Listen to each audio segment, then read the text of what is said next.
Hello again, I am Blunty, and today we finally got the first proper details about what will be in the Legend of Zelda Breath of the Wild's first DLC pack as part of the pre-purchased expansion pass, which contains 2 such DLC packs and a standard game bonus of a few chests with items, one of which is utterly useless. But this first DLC pack in the expansion pass has no date yet, only detailed as the arrogantly northern hemispherical focused claim of being available this summer, also known as winter in exactly one half of the planet. Seriously, game companies, stop using seasonal denotations for release windows, you dipshits. It doesn't work. You live on a round planet that's tilted on its axis hurtling around the sun.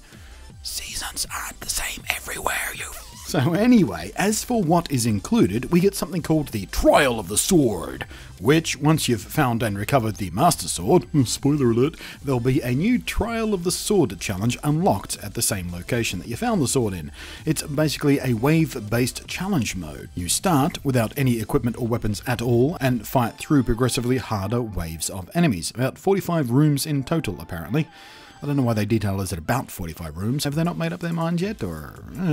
Anyway, successfully passing the trial will unlock the true power of the Master Sword. Precisely what that means is still a mystery too. Perhaps it'll extend the useful life of the sword, or make its regeneration time shorter. Next, there's the Hero's Path, a new map feature that literally shows an animated path of where Link has walked through Hyrule for the last 200 hours of gameplay. So you can see where you've spent the most time, and which places you haven't explored much or at all yet.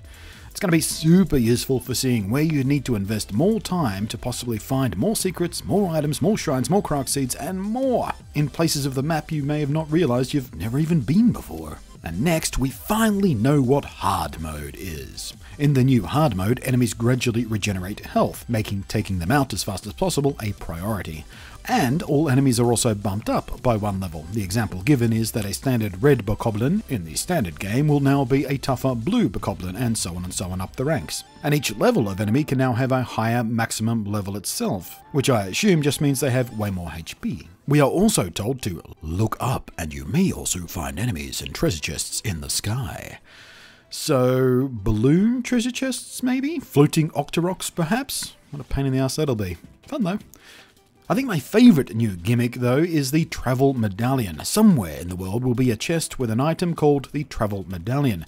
With this, you can register your current location, presumably anywhere in the world at all, to be a fast travel point. It is said you can only register 1 location using the Travel Medallion. We don't know yet if this is a permanent choice or if you can move it later at will. But it seems certain there is only 1 Travel Medallion, so you can only have 1 point at a time.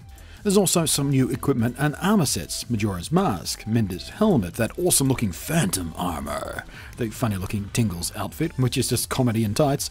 We don't yet know what effects or set bonuses come with these, if any, nor do I expect Nintendo to tell us until we find them ourselves.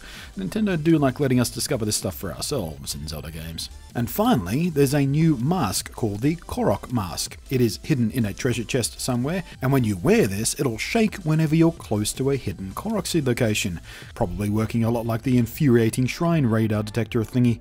But in any case, it'll be quite useful for those intent on finding all 9 bloody 100 Koroks hiding in Hyrule. Without, or perhaps at least delaying, the need to find a frickin' guide to find them all. Still to come later on in the year is DLC Pack 2, which promises even more, including a whole new dungeon, a new original story, and even more new challenges. And that's the one I'm really excited for. New dungeon, new story, can't wait.